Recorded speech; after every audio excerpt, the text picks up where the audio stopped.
오늘 깊은 성탄절인데요. 퀴즈를 하나 내고 시작을 하겠습니다. 자, 한번 맞춰보시죠. 사복음서 중에서 예수님의 탄생 이야기가 나오는 성경은 어떤 성경일까요? 사시선다입니다.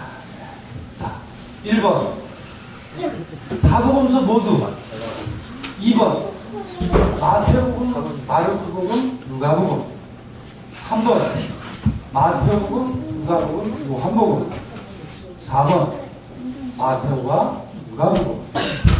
자, 1번 2번 3번 4번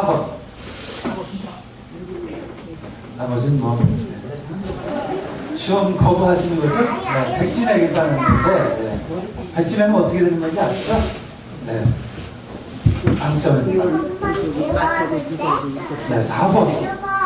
그나마 4번을 좀 주셨어요, 그렇죠? 앞에서 또 4번. 그러니까 마태오하고 누가라고 했으니까 마태오, 누가. 네, 마태복음하고 누가복음에는 그렇습니다. 예수님의 탄생 이야기가 아주 자세하게 나와요, 그렇죠? 특별히 누가복음에는 1장장 굉장히 큰데 그게 다 예수님 탄생 이야기예요. 천사가 막 가브리엘 천사가 나타나는 거, 예고하는 것부터 시작해가지고 낳는 장면까지 아주 자세하게 기록이 되어 있어요. 그런데 땡입니다. 마태하고 누가만 나와 있지 않아요. 아까 한 분, 우리 김요한 나왔어요. 자, 왜 3번이라고 생각하십니까? 말씀해 보실까요?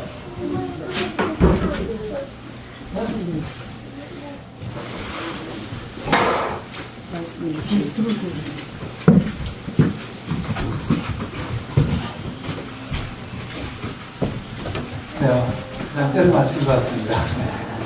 어쨌든 때려 맞추고 맞춘 거예요. 그렇죠? 여러분 보세요. 오늘 제가 뭘 읽었죠? 무슨 복음 읽었죠? 무슨 복음 읽었어요? 네, 뭔 복음 읽었지? 맨날 복음 읽는데 그거 그럴 수 있지. 많은 분들이 그러신 것 같은데, 예.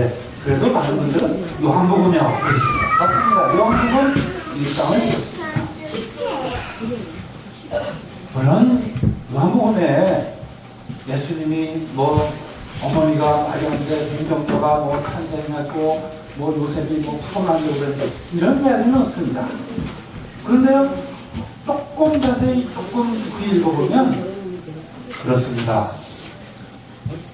말씀이 하나님과 같은 분이셨고, 그리고 그분이 세상에 뭘로 오셨다? 그분이 뭘로 오셨다? 빛으로 오셨다. 그래서 그 빛으로 오신 하나님께서 세상에 함께 계셨는데 사람들은 알아봤다? 몰라봤다? 몰라봤다. 못 알아줬다. 못 알아먹었다. 이런 얘기로 시작하는 이 요한복음도 바로 예수님의 탄생 이야기입니다. 그렇게 보면 정답은 몇 번이요? 3번입니다. 무슨 복음이라고요? 마태복음, 누가복음, 요한복음. 그렇습니다. 마르코복음에는 1절 없어요. 마르코는 1절 없어요. 그냥 다 커서 네, 회개하고 하나님 나라가 다가왔다 하는 이야기로부터 시작이 됩니다. 자, 아주 특별한 탄생 이야기, 바로 오늘 요한복음의 탄생 이야기입니다. 사실 이 이야기는 이 설교 시간에 하기가 굉장히 힘듭니다. 왜냐하면 사실 설명하자면 몇 시간을 듣고 나서도 고개를 갸우뚱 할 수 있는 그런 이야기이기 때문에 그렇습니다. 왜냐? 태초에 말씀이 계셨다. 창세기에도 이런 이야기는 없었는데 태초에 말씀이 계셨다. 말씀은 하느님과 함께 계셨고 하느님과 똑같은 분이시다. 이렇게 말씀하세요. 말씀이 하느님과 같은 분이시다.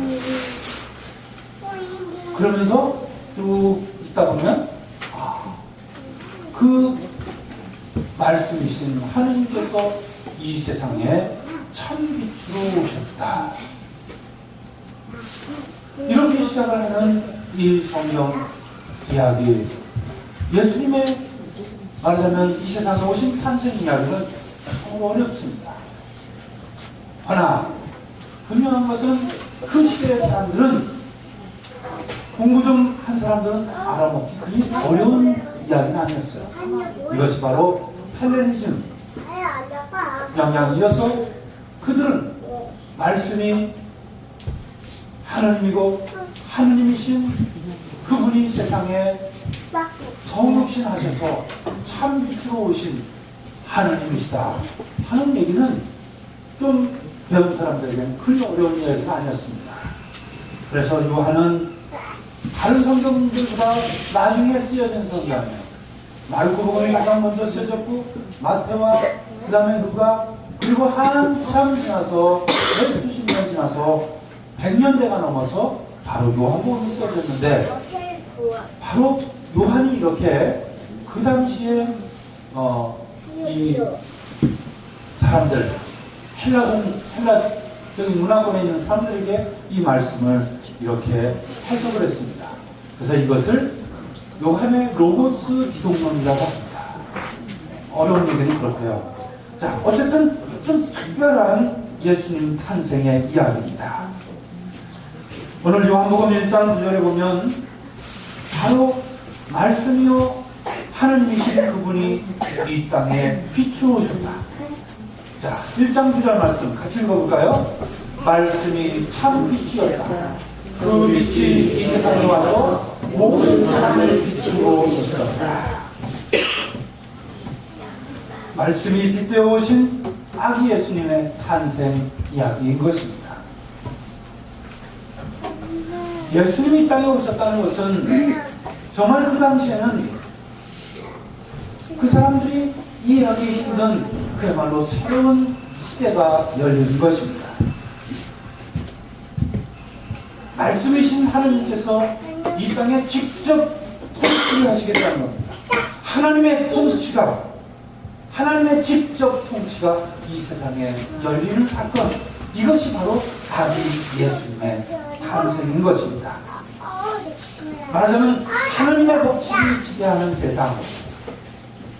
그래서 예수님은 이 땅에 오셔서 회개하라, 하나님의 나라가 다가왔다 라고 선포하고 있습니다.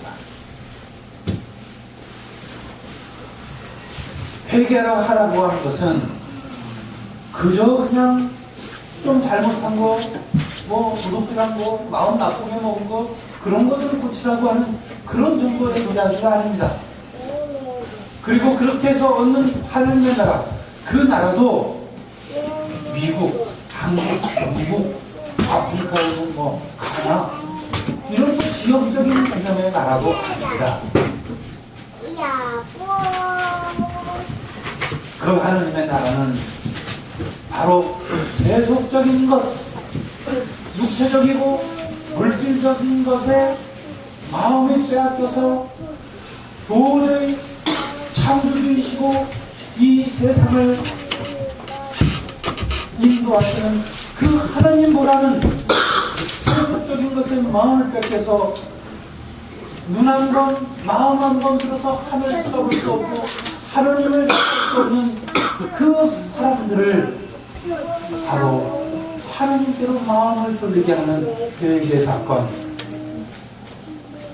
그래서 세속 중심의 마음을, 생활 방식을 툴툴 풀어버리고 하나님의 말씀에 순종하는 이 사건을, 이런 삶의 스타일을 바로 회개하라, 하느님의 나라가 다가왔다, 회개하고 하느님의 나라를 경험하며 살아가는 사람들의 태도로 예수님은 우리를 부르신 것입니다.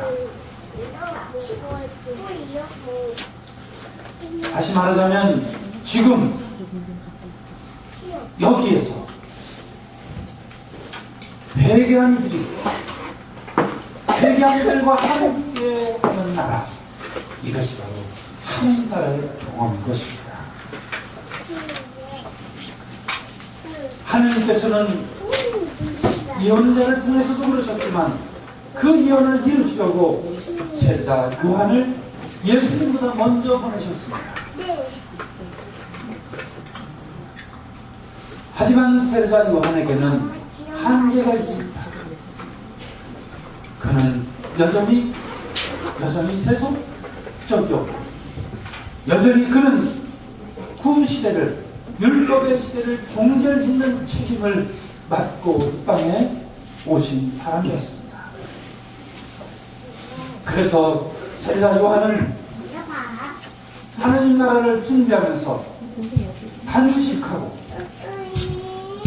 또 아주 철저하게 술도 안 마시고 음식을 먹는 것과는 줄이는 것,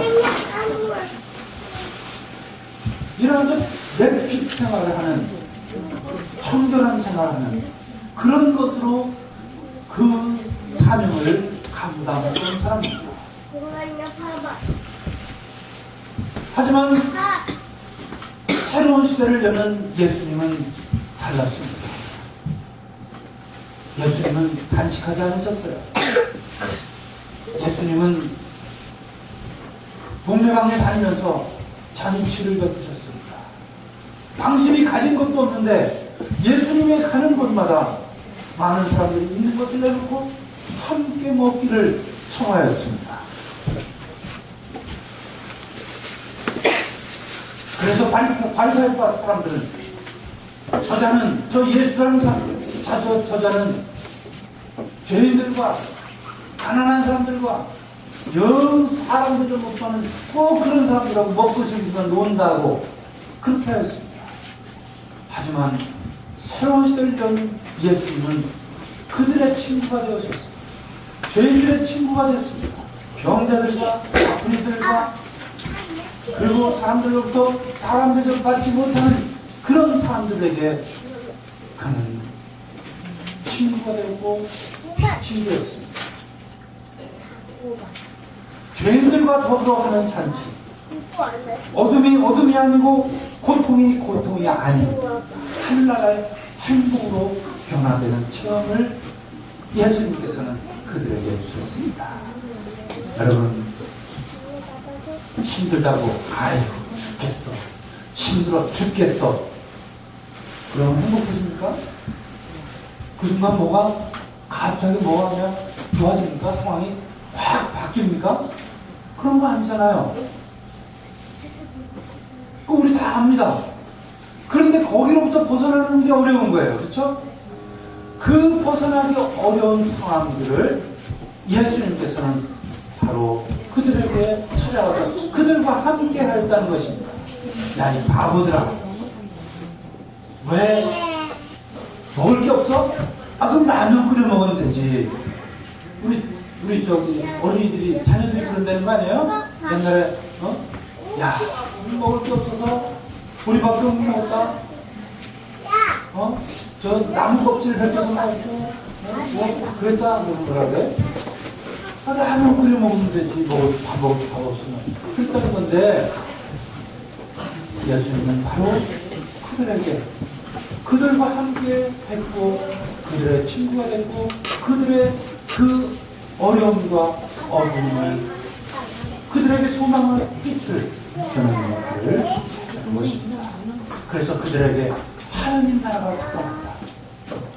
그래서 세상에서 주지 못하는 행복, 세상에 줄 수 없는 기쁨, 하늘의 기쁨을 무엇인가 모르지만 그들에게 행복까지 주었습니다. 마음이 아프고 지금 괴로워하고 슬퍼하고 눈물을 흘리고, 하지만 너희가 행복하다. 너희가 소박하고 너희가 정직하고 너희가 바로 하나님과 맞닿아 있다. 이런 말씀을 예수님이 우리에게 함께 사시며 사셨습니다. 육체와 물질적인 세계는 어둠의 세계라고 하는 그런 생각을 했던 것이 그 당시의 사상이었습니다. 그 어둠의 세계에서 말씀이 빛내오신 성자 하느님, 바로 그 예수님께서 새로운 세상을 여셨습니다. 새로운 세상을 여는 데는 화려한 왕국도 또 높은 지위도 아니었습니다. 베들레헴의 작은 꼴 말기 위해 바로 어둠을 뚫고 탄생의 빛이 찾아왔고 그 작은 빛이 세상을 비추게 되었습니다. 말씀이 빛이 되어 우리와 함께 하시는 임마누엘의 하느님, 그분은 우리에게 빛의 마음을 주십니다. 빛의 마음으로 우리를 사랑케 하십니다. 봉사하게 하십니다. 헌신하게 하십니다. 그리고 아픈 이들에게 위로하라고 우리에게 사명을 주십니다. 넉넉하거나 여건이 충분해서가 아니라